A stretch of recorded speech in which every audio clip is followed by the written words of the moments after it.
Good morning बच्चों। आज हम लोग हिंदी विषय के अंतर्गत अपने संस्कृत खंड से पहला पाठ भोजस्य औदार्यम इसको पढ़ेंगे। भोजस्य औदार्यम यह पाठ जो है भोज की उदारता, भोजस्य औदार्यम मतलब भोज की उदारता। तो इस पाठ में राजा भोज की उदारता, उनकी दानशीलता के विषय में वर्णन किया गया है।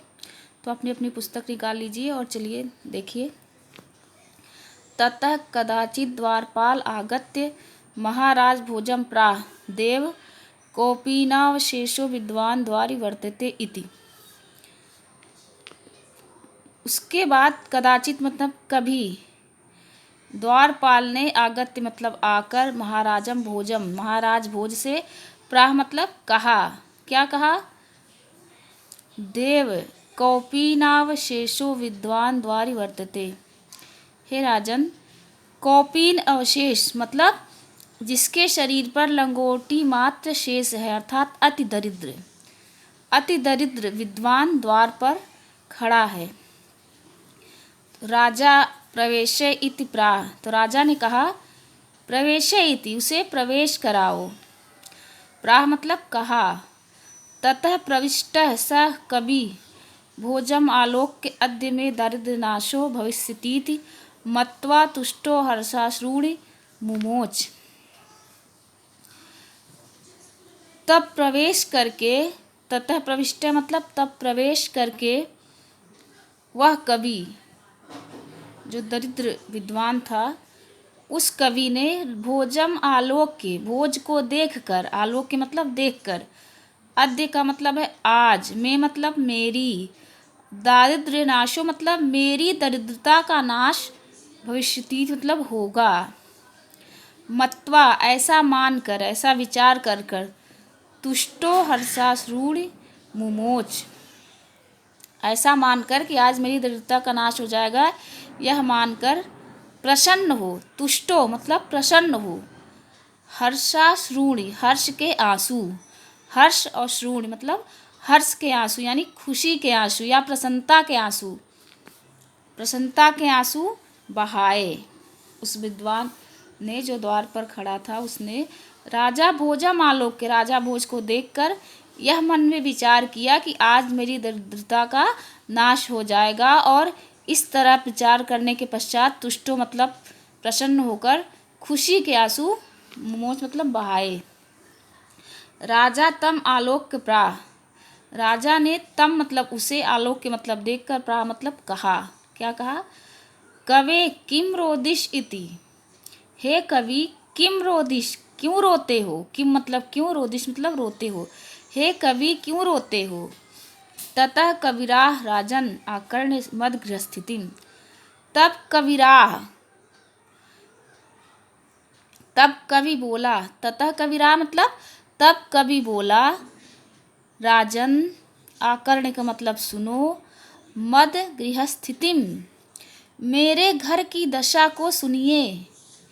ततः कविराह राजन, उस कवि ने कहा, हे राजन, आकर्णे मद गृहस्थितिम, आकर्णे मतलब सुनिए, मद मतलब मेरी, गृहस्थिति मतलब घर की दशा, हे राजन मेरे घर की दशा सुनिए। अब वो बता रहा है कि उसकी घर की क्या दशा है। अये लाजान उच्चैः पथि वचनम आकर्ण्य गृहिणी शिशो कर्णो यत्नात् सुपीतवती दीनवदना मयि क्षीणोपाय यदकृतं दृशाश्व बहुले तदंतः शल्यम में त्वमसि पुनरुद्धृतम् उचितः।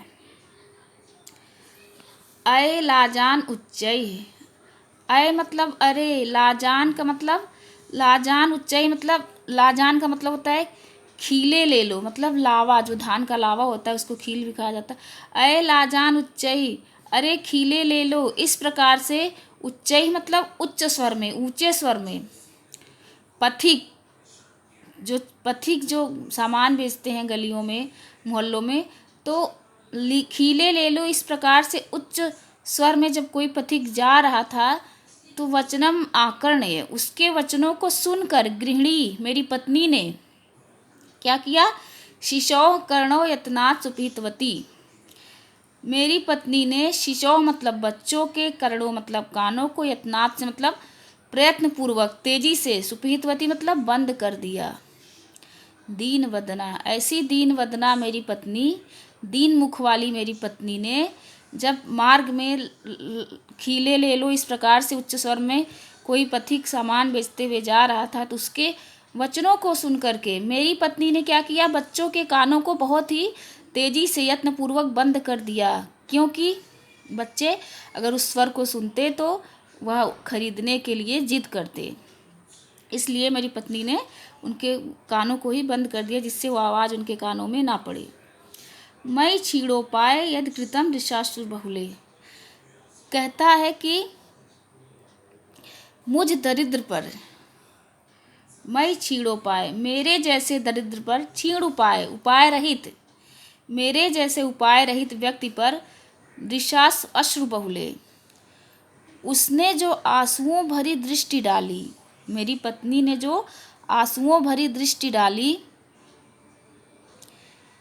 यदकृत मतलब जो आंसुओं भरी दृष्टि डाली, दिशाश्रु बहुले, आंसुओं से भरी दृष्टि डाली, तदंतम शल्यम, वह मेरे हृदय में कांटे की तरह चुभ गई। तदंतम शल्यम, शल्य मतलब होता है कांटा, वह मेरे हृदय में कांटे की तरह चुभ गई। त्वमसि पुनरुद्धर्तुम उचितः, तो उससे निकालने में आप ही समर्थ हैं, आप ही समर्थ हैं। किसे निकालने में आप ही समर्थ हैं?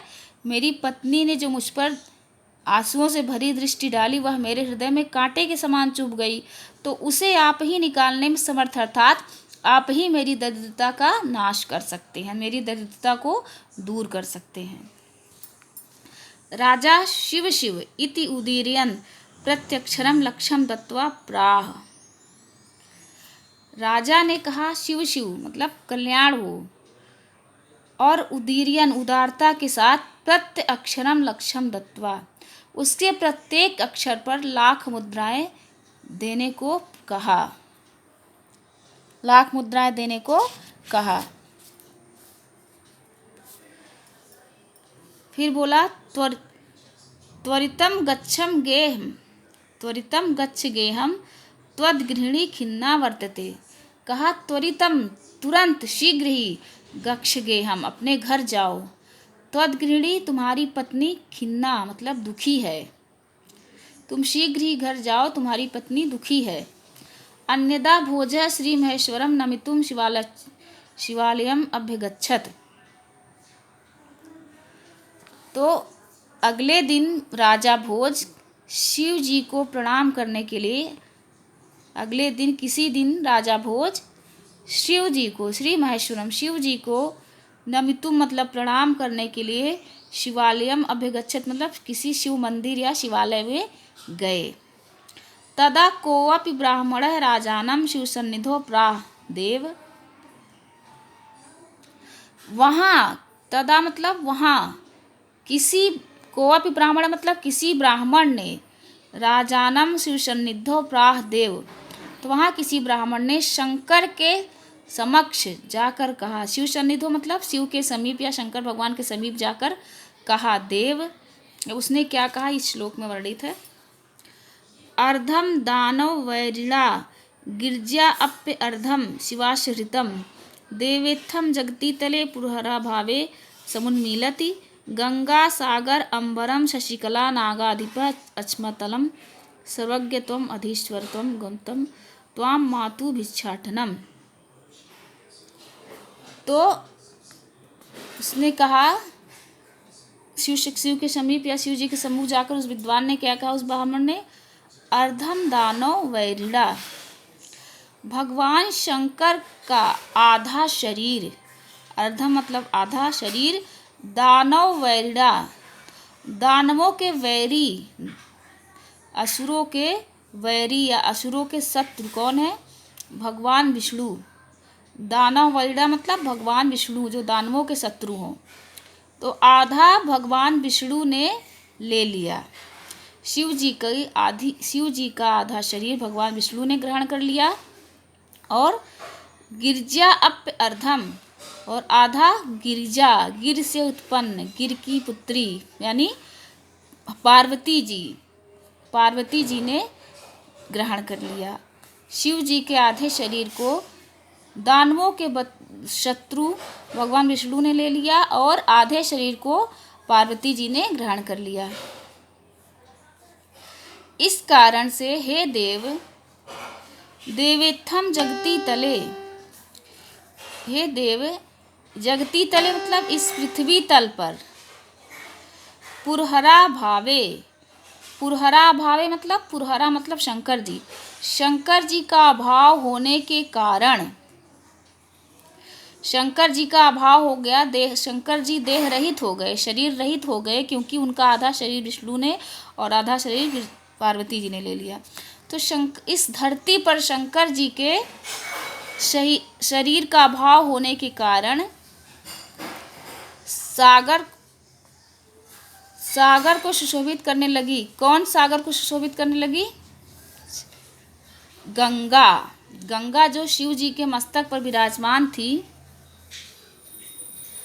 गंगा सागर अंबरम, गंगा जी समुद्र में चली गई, समुद्र को सुशोभित करने लगी। और अंबरम शशिकला, चंद्रमा, चंद्रमा जो उनके मस्तक पर विद्यमान था वह कहाँ चला गया?